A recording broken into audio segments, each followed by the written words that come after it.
jërë ngeen jëf ci ànd bi ak télévision Futur Média dal leen ak jàmm ci xibaaru digg bëccëg bi ponk ca gën a fës jëm rek ci xayma bi nga xamante ni sapeur pompier def na ko nag ci gàmmu gi muy ñaar fukk ak juróom-benn ci génn yoo xamante ne def nañu ko waa sapeur pompier ñu wàññi nag fukki accident mu soxal juróom fukk ak benn ci doomu aadama ñeent fukk ak juróom-benn am ay gaañu gaañu kenn ñàkk ca bakkanam mu xewee nag diggante Louga la ak Ndar fay tolloog nag rawo ñu ne nag ci waxtu wi daaw daal li ñu xayma ren gis nañu ne moo néew la ñu wàññi woon ci waxtu wi daaw gàmm gi ba tey ca Kaolack ñu gis ni centre hospitalier bi nag ma ngay def kéemtalaay kàttanam kër docteur ba ngir nag mën a dalal ñi nga xamante ne dañoo am ay jafe-jafe rawatina ak ci wàllug accident moo waral nag ñu gën a dooleel kon jumtukaay yi naka noonu nit ñay fajit ñu fexe rek ba yokk ko lim gi ñu jàppit ni beneen xayma def nañu ko bii yoon nag waa police ñoo ko def nee nañ lu toll ci juróom-ñaar fukk ak juróom ci doomu aadama teg nañu leen loxo juróom-benn accident ñu daal di koy wàññi loolu it soxal gàmmu gi waaye jàpp leen ni ci wàllu kaaraange gi teg nañu nag ay éléments yu mat sëkk ndax lu toll ci ñaari junni ak juróom-ñett fukk ak juróom-benn ci agent fexe nañu rek ba teg leen contrôleur bi di général Abdoulaye Diop daa ngeen dégg ay kàddoom ci biir xibaar yi danañ àddu ba tey ci wàllug maanaam yalwaan gi nga xamante ne tamit fii ci Sénégal ñu ne tolluwaay bi jégg na dayoo ndax tey jii boo xoolee ñi yalwaan fanweeri junni lañu mbaa ñu ëpp ko bis bu ne ñu gis leen ci diwaanu Ndakaaru Njaay loolee nag ki ni gisee ab sociologue la di Mamadou Wane mi ngi jàpp nag ni dara wala ko rek lu dul sarxe bu bari bi daanaka moo tax nag yalwaan gi daal di jéggi dayoo lu soxal wàlluk yalwaan googee sax ñi ngi doon def taxaw seetlu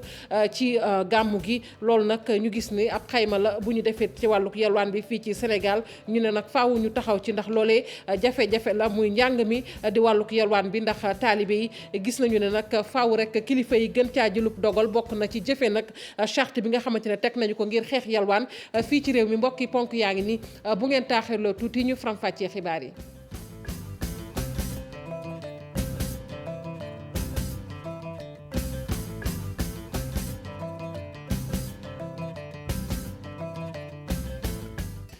dalee nag jàmm ci xibaaru digg bëccëg bi doore ko rek ci tënk fële ca daara ju kawe ji nekk ca Bambey di université Alioune Diop foofee nag gis nañu ni juróom-ñaari étudiants yi nga xamante ne nag tegoon nañu leen loxo jamono ji ñu wax ak yéen nag fi mu ne bàyyi nañu leen loolee ni ki sànq la boori 11h ci suba la waaye étudiants yooyu nag ña ngay dànkaafu recteur ba ndax nee nañ daal lu jig njaag mooma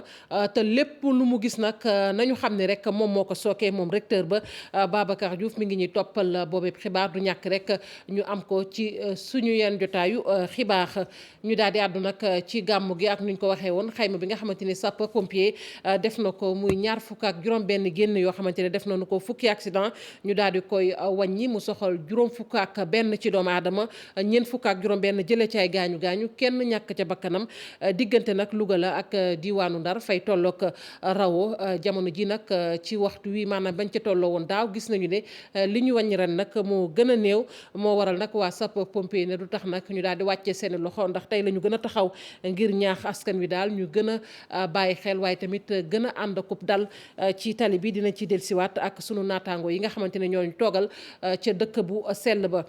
gannaaw Tiwaawoon ñu daal di wutali Kaolack ak kër docteur ba fa nekk kër docteur boobu nag jamono ji ñuy wax ak yéen ma ngay def kéemtalaay kàttanam gën a dooleel jumtukaay waaye tamit gën a yokk rek li mu fajkat ya ngir ñu mën a taxaw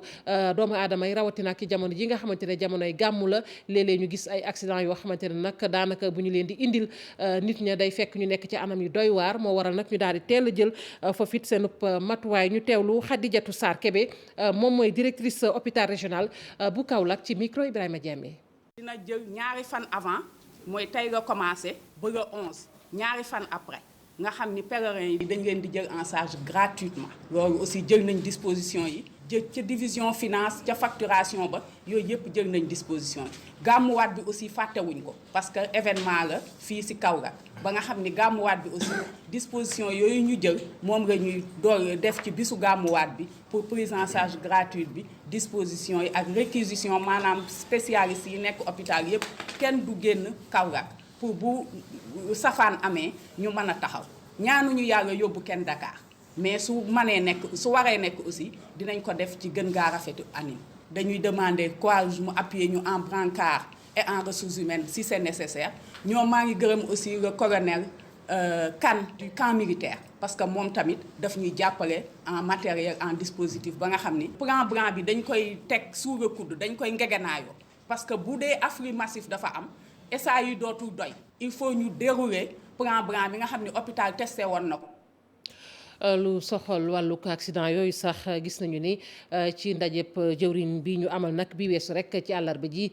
président Macky Sall nag daal di nay soññe jëwriñ yi nag ñu daal di amal rek conseil des ministres boo xamante ni daal dañuy fexe rek ba daal di koy jagleel lépp lu soxal nag wàllug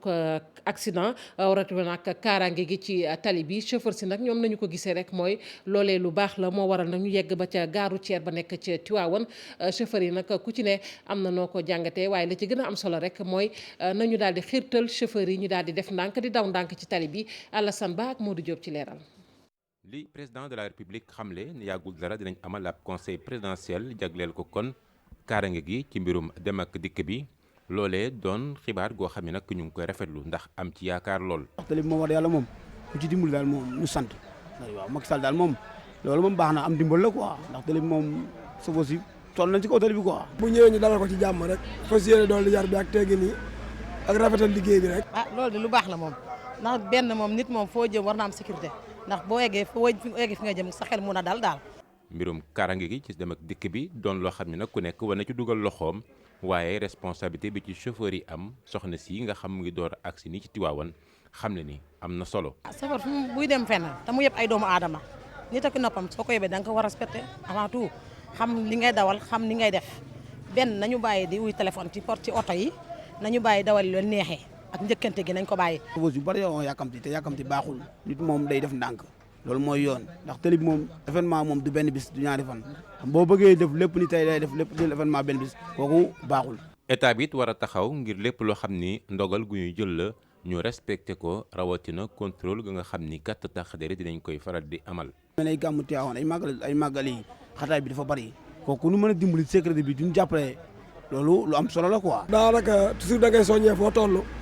ak di leen jéem a naxante ñoom ndax nit dafa dëgër bopp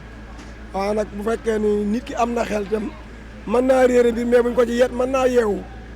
ndax nit du dëkk ci ay nelaw. respect code de la route ku nekk nag war ci xaar moromam kon ñëpp rek war cee taxaw ngir mu jaar yoon. mu nekkoon leeral yi Mame Birame Diouf ànd ceeg Asmalik Diop ni ñu ko waxee woon ci ponk xibaar yi lu toll ci juróom-ñaar fukk ak juróom ci doomu aadama takk der yi teg nañu leen loxo waaye it wàññi nañu lu toll ci juróom-benni accident loolee nag mooy bilan bi nga xamante ne moom la ñu wàññeegum kon rek ci gàmmu gi naka noonu it ci wàllu kaaraange gi ñu jël ci ay matuwaay yu mat sëkk ndax ñaari junni mbaa boog lu ko ëpp sax ci agent nag teg nañu leen ngir nag ñu ottu kaaraangeeg askan wi contrôleur général Abdoulaye Diop moo doon janoo ak taskatu xibaar yi Alassane Ba ci leeral. avertissement la def jëmale ko ci defkatu ñaawteef yi ci dëkk bu sell gi nee na nag police ci boppam duñ leen bàyyi ñuy def seeni ñaawteef daañu wéyal seeni opération yi. gàmmu gi li ci des bëree tut jot nañu teg loxo lu toll juróom-ñaar fukk ak juróomi nit lu toll nag ci 2086 éléments la ñu déployé ku nekk nag. am na mission bi nga xam ne jox nañ la ko. commencé nañu opération yi juróom-ñaar fukki nit ak juróom la ñu jàppagul mais opération yi day continuer ba gàmmu gi day continuer ba après gàmmu gi accident yi bareegul waaye nag na gaa yi teggi seen tànk ndax amagul nañu lu mat juróom-benni accident. kon actuellement dañuy ñaax chauffeur si xamal leen ni ñi ñu yàpp ay citoyen la ñu yoo xam ni intention bu rafet la ñu yor mooy ñëw màggal ki tax ñu bind leen. directeur bu sécurité publique bëgg ñëpp joxante loxo ngir liggéey bi jaar yoon ndax ñoom ci seen bopp lu ñu bëgg rek mooy képp ki nga xamante ni ñëw nga fi nga fexe ba gàmmu ci jàmm dellu itam sa kër ci jàmm ci loolu nag bëgg nañu ñëpp bàyyi ci xel. bu gàmmu gi weesoo it am na yeneen service yoo xam ni ñoo war a jëflanteeg ñoom pour faagaagal leen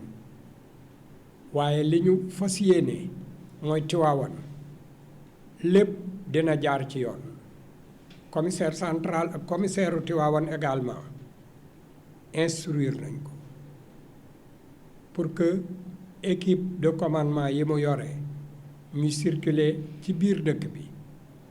pour ku am problème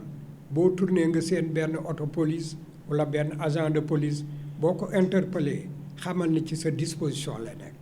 jàpp nañ ni bépp acte bi nga xam ne jaarut yoon daañ ko réprimer. nee nañu nag am nañu ay éléments yi nga xam ne daañu nekk ci biir nit ñi ñenn ñi daañu sol tenue ñeneen ñi dañuy civilu te ñii sax di waa OCRTIS ak brigade de recherche daañu ñëw bokk ci liggéey bi li ni mel ngir fexe ba liggéey bi yëpp jaar yoon te jàpp nañ ne itam li ko dalee alxamis gi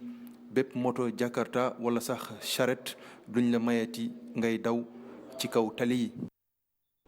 ñu koy jaajëfal bu baax a baax Alassane Ba lu toll mbaa bokk lu jege fanweeri junni ci ndaw nag daanu yalwaan bis bu ne ci ndakaaru loolee nag la ñu daal di jàngat ki ko def di ab sociologue di Mamadou Wane mi ngi sukkandiku nag ci jàngat bi nga xamante ne nii cellule nationale contre la traite des enfants moom moo ko daal di amal nee na nag lii yëpp li ko sabab bokk na ci yalwaan gi nga xamante ne mbaa bokk sarxe bi nga xamante ni askan wi dina koy def mu mel ni kon sarxe bu bari bi daal mooy gën a yombal yalwaan bu bari bi loolee nag mu ne xeex ko dana jafe. Mamadou Wane ñu teewlu ko ak Chérif Diak Samba Fall. bon ci biir loolu nag am na ñoo xam ne xam nañ ne joxe boobu tam day indi alal bu bari donc ñu jël ay xale di leen jariñoo nekkatul sax ay yalwaan donc traite la dañuy jële xale yi rek jële leen ci yenn pays limitrophes ci yenn région indi leen lu leen gën a soxal mooy pas jàngal leen alxuraan mais ñu sas leen bis bu nekk ñu indi téeméer. ça dépend nag ci dëkk yi Dakar téeméer ajuma dana dem ba 1000 francs yeneen dëkk yi ça dépend ci dëkk yi mais dañuy jariñoo xale yi. enquête bu ñu mujj def fii Dakar en 2014 ministère de la justice cellule nationale de lutte contre la traite 30 000 xale ñu ngi fii di yelwaan bis bu nekk Dakar soo xoolee xale bu nekk war la indil téeméer par jour xaalis la. par mois xaalis la soo ko boolee année bi xaalis lay indi. ci wàllu yalwaan googu sax la ñuy des ndax waxtaanee nañu ko tamit ci ndaje yi ñuy faral amal ci gàmmu gi ay boromi xam-xam nag di ko sekk ñu ne nag jafe-jafe yi am na ci njàng mi waaye jafe-jafe am na tamit ci wàllu yalwaan gi loolee nag xeex ko faaw tamit ñu daal di rek jëfee charte bi nga xamante ne teg nañu ko te muy xeex wàllu yalwaan gi naka noonu it fexe rek ba daara yi nga xamante ne nii waññoon nañu ko ci réew mi nag ne moo fa am daara yooyu ñu gën leen dooleel seen lim toll ci 20 fukk Chérif Dia la ñu ciy àndal ak Samba Fall. yalwaanu guney taalibe yi jéggi dayo fii ci Sénégal ba tax na boroom xam-xam yi teew fii ci Tiwaawan ngir rek xeltu waxtaan ngir xool nee say def ba jëlee fi yalwaan fii ci Sénégal jàpp ne nag jot na ñu jëlee ko fi. ci wàllu état am na lu koy xaar am nañ lu responsabilité parce que mënuñu seetaan rek yenn xale yoo xam ne même droit la ñu am que ñeneen ñi te duñ ci dugal seen loxo naam am na lu nguur gi def wax dëgg yàlla mais loolu yëpp dinañ ko gën a leeral tey. ngir jëlee fi yalwaan nag ñoom sàkku nañ ci nguur gi rawatina waa COSYDEP ñu bàyyi xel bu baax jox gëdd daara yi rawatina 20 junni daara yi nga xamante ni ñoom ñoo nekk ci réew mi. njàngale dañ ci war a am gis-gis bu gën a yaatu njàngale warul tekki kese école classique bi nga xam waaye fépp foo xam ne xale moo ngi fay jumtu di fa utee xam-xam war na nekk war nañ ko jox gëdd bi mu war. te xale yi ñoo ngi nekk ci école classique yi waaye it ñoo ngi nekk ci daara yi tey jii boo jëlee lu tollook 20 junni école coranique yu am ci réew mi kooku bu nekkee joxoo ko gëdd gi war joxoo ko fulla bi war kon nag dana mel ni am na xale yu bëri yoo xam ne bedd nga leen. boroom xam-xam bi ci wàllu sociologie di Mamadou Wane moom ne pour comprendre yalwaan fii ci Sénégal faaw rek ñu demaat lu yàgg ci histoire rawatina ci jamonoy tubaab ba. sarax boobu nag dañ ko doon jox ay xale yi nga xam ne dañ doon jàng alxuraan ci ba loolu yàgg na depuis cosaan depuis même avant colonisation bi daam ba colonisation ba léegi. soo gisee dañul parce que voté nañ ay loi pour protéger xale yi mais loi yooyu bon pour appliquer ko problème la. ñàkk sàmmonteeg loi yi nga xamante ni moom lañ fi teg ngir xeex lii di yalwaan fii ci Sénégal day firnde ne kon lajj nañ ci politique yi nga xamante ni kilifa yi jël nañ ko ngir rek aar tuut tànk yi. ñu des ba tey ci dëkk bu sell boobee di Tivaouane wax nag ci gox yi nga xamante ni wàññi nañu ko fi mu ne nii ci dëkk bu sell boobee bu njëkkoon fukk lañu ak ñaar waaye fi mu ne nii nag Tivaouane mi ngi ci juróom-ñaar fukki gox ak ñaar loolee diggante 2009 la ak léegi gannaaw nag fanweer ak ñett ci gox yoo xamante ne da caa toftalu ki nga xamante ne nag moom yëkkati na ci ay kàddu di premier adjoint au maire moom la mu xamle rek mooy loolee yombutoon waaye nag tey mën nañoo wax gox bu ci ne daanaka jot nga li bépp gox war a jot foofee ci dëkk bu sell ba Alassane Ba ak Modou Diop ñoo ko seeti woon. Tivaouane màgg depuis at yi ñu weesu périmètre communal bi yokku depuis atub 2009 loolu nag décret moo fa jaar lu toll ci fanweer ak ñett ci ay village ñu boolewaat leen ci Tivaouane ñu nekkaat ay quartier. ku ne xam na ni en 2009 Tivaouane dafa am lu ñuy wax yokku te boo xamante ni yokku nañ ko. ci côté yi ci boor yëpp nag muy ci sow ci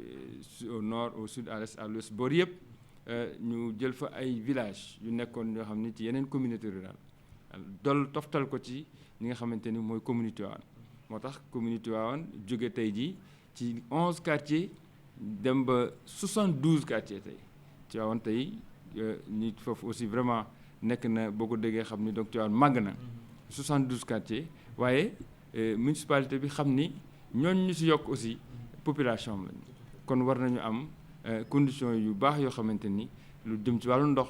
jëm ci wàllu courant jëm ci surtout wàllu yoon. ab opération bi nga xam ne nag amoon na ay jafe-jafe wante mel na ni tey weesu nañ ko. donc amoon na jafe-jafe waaye sant yàlla tey jii wax dëgg yàlla ñi ngi ci góorgóorlu bu baax a baax ci yoon yi ci ndox yi ak courant te jàpp naa ni incha allah ci diir bu gàtt ñoom ñëpp dinañ am li nga xamante ni. mooy li quartier yu njëkk yi am quartier traditionnel yi. ci jamono ji nga xam ne nag ñu ngi waajal lii di gàmmu municipalité bi def ci ay jéego lu toll ci téeméer ak juróom fukki ndaw jébbal nañ leen waa service d'hygiène ñu jàppale leen ci liggéey bi lu jëm ci wàllum leeral mbedd yi muy làmp yi mu mel ni itam taxaw nañ ci. waa ñuy waxu burd sax ñun am na lu bëri lu ñu organisé jëmale ko ci wàllu lu ñuy wax déguerpissement parce que jàpp nañ ni axe yi nga xamante ni ñoom ñoo jëm ñoom ñëpp ci mausolée yi waroon nañ ko xàll. bu weesoo mbir yooyu maire bi itam fas yéene jël lu toll ci juróom-ñaar fukk ak juróomi élément yu groupement mobile d'intervention ñu leen di wax GMI bu weesoo loolu itam lu toll ci ñaar fukk ak juróomi kilomètres yi nga xam ne waajaloon lañ leen ginnaaw bi ñu rattaché lu toll ci fanweer ak ñetti dëkk yooyu fukk ak ñeent yi mu mel ni réalisé nañ ko ngir fexe ba dem beeg dikk bi gën a yomb li ci des nag nee nañu bëgg nañ ko wéyal ci fan yi rek ñu dëgmal. cant ak ngërëm ñenn la yow it Alassane Ba gannaaw Tivaouane Tambacounda ñu àddu ci leneen ak barab yi nga xamante ne nii dañu fay faral di rek ute or barab yooyu nag léeg-léeg dafay ñàkk kaaraange lool moo waral nag ñu ne lépp nag teg nañu ko tamit ngir kaaraange ga foofee gën a mat loolu kese gis nañu ne tamit ne alam ga ma ngay yàqu mën na ma it naka noonu colonel Simon Ndour moom mooy commandant bu zone militaire numéro 4 mi ngi ci yëkkatee kàddu di ko dénk sunu naataango Moussa Oumar Gueye. Parce que sécurité mu ngi ci biti mais aussi mu ngi ci biir état catastrophe pandémie loolu mooy sécurité ci biir état fii Tambacounda gis ngeen nawet bu jotee fleuve bi day inondé bu inondé il faut que sapeurs yi jóg militaires yi aussi ak lu ñu am ci moyen jóg mais aussi bu fekkee ne am na ay maladies yoo xam ne dafa xaw a doy waar suñu médecin yaa ngi fii joxe suñu structures yi mais aussi jege nit ñi pour leen di conseiller pour leen defar lépp. aussi ci affaire environnement ici au niveau des zones aurifères fu ñuy jëlee or bi gis nañu ne donc ñu ngi yàq environnement bi bu baax a baax ak seen produits chimiques yi gendarmerie aussi mu ngi ciy xeex ñun aussi ñu ngi jàppale eaux et forêts yi pour que suñu forêts yi mun a amaat beneen caractère vraiment plus joyeux. mais pour wax leen ne fii jàmm rek moo fi nekk banditisme bon am na ñu ngi koy xeex mais fii zone 4 muy région Tambacounda ak Kédougou. La situation sécuritaire est très maîtrisée loolu rek la ñuy wone ci biir la ñuy liggéey chaque jour la tey boo doyee tey sax am na ñu ngi ci frontière bi di patrouiller parce que loolu mooy suñu métier d'abord voilà sécurité extérieure après le reste intérieur ñu gérer ko tranquillement ñu àddu ci campagne uk mbay mi 2019 jàpp 2020 nguurug Sénégal nag taxaw temm ngir nag kon campagne bi daal di jaar yoon ci kaw loolu mi ngi lëkkaloo ak banque islamique de développement ñu gën ko xam nag ci biit ay koppar yu tëre nag ñu teg ko ngir yombal ba bépp xel yi ca njëriñ ji ñu dénk wàllug urbanisme ngir waxtaanee nag lu soxal wàllub salon boobee ndax liñ ci gën a jublu rek mooy yombal wàllub dëkkuwaay yi Abdou Karim Fofana di jëwriñ ji moom moo jiite woon boobépp ndaje ki nga xamante ne teewee na ko nag muy jëwriñu malien boobu ñu dénkit wàllug habitat waaye jàpp leen tamit ki nga xamante ni moom mooy Youssou Ndour moom rek la ñu def ambassadeur bu salon boobee ñu teewlu jëwriñ ji di Abdou Karim Fofana ci micro seenu Thiam. ñun dëkku Afrique de l'Ouest yëpp daanaka ñoo bokk ay jafe-jafe ci ni ñuy defaree logement looloo waral ñu àndandoo di ci xalaatandoo UEMOA tàmbali ko Banque mondiale fekk ko ci ba ñu andi loolu nga xam ne mooy appui conseil bi nga xamante ne moom lañ jagleel réew logement gën a yomb loolu it matériaux juróomi at yi di ñëw 100 milliards de chiffre d'affaires la war a doon buñ ko xaymaa nag ci Afrique de l'Ouest yëpp mu mën a doon junni ci ay milliards donc loolu opportunité la boo xam dañu war a booloo déggoo ko suñu secteur privé taxaw ci ngir nag koom-koom bi du jolli génnee lu am njëriñ ndaxte seetlu nañ ne dëkk bu mel ni Maroc bi mu tàmbalee politique de logement bu mel ni fukki at yi ñu ko def at mu jot gagné nañ ci croissance 1,4% benn ñaareel ba gagné nañ ci fukki at yi 1,7 million emplois te gis ngeen ne président Macky Sall diggée na 1 million d'emplois donc ci programme yu mel ni lañ ko yaakaar waaye buñ ci organiser ànd dëkk yëpp dinañ ci mën jëfandiku dëkk yëpp lañ ci mën a am seen njëriñ. jëriñ ji dénk wàllu dëkkuwaay yooyu ca Mali ci groupe Futur Média groupe bi nag njiit li daal di koy dalal bu baax a baax daal di koy diggit ne fas yéene ko gunge rek ci mbébét bi nga xamante ni am na ko tamu yombal dëkkuwaay ca Mali loolee nag daal di aju rek ci niñ ko waxee salon bi nga xamante ne ñu ngi ko fay waajal ci atum 2020 Youssou Ndour yëkkati ay kàddu ànd ci ak Hama Ould Sidi Mohamed Arbi ñu gën ko xam ci jëriñ ji dénk wàllu dëkkuwaay ca Mali ñu teewlu leen ci micro. Grand plaisir de recevoir monsieur le ministre ici et une forte délégation. mbégte la nag ci man di dalal ki nga xamante ne moo di ministre malien ak délégation am na benn événement bu mag bu ñuy xaar ci mois de février 2020 bi mooy salon de l'habitat te joxe naa nag sama accord ngir mën a gunge événement boobule ak ay concert loolu yëpp dafa nekk ay initiative yoo xam ne dañ ko war a encourager ndax habitat kenn mënul weddi ne que secteur bu am importance la africain yi tamit yaakaar naa ne jot na ñu dund comme il se doit ak ngir mën a am dëkkuwaay bu baax. Il a accepté d'être l'ambassadeur du salon. kii di Youssou Ndour nag d'accord na ngir doon kii di ambassadeur bu salon bi te loolu nag daanaka man dama cee kontaan loolu Sénégal nag dafa nar a nekk kii di invité d'honneur bu salon bi te Youssou Ndour tamit dina jukk rek ngir gën a rek ñongal li nga xamante ne moo di culture africaine bi. Sera présent pendant le salon pour porter la culture africaine et aussi le salon. tàggat yaram ñu dellu wax rek ci coupe du monde U17 bi ñuy amal ci Brésil mu aju nag kon ci footballeur yi nga xamante ne nii amaguñu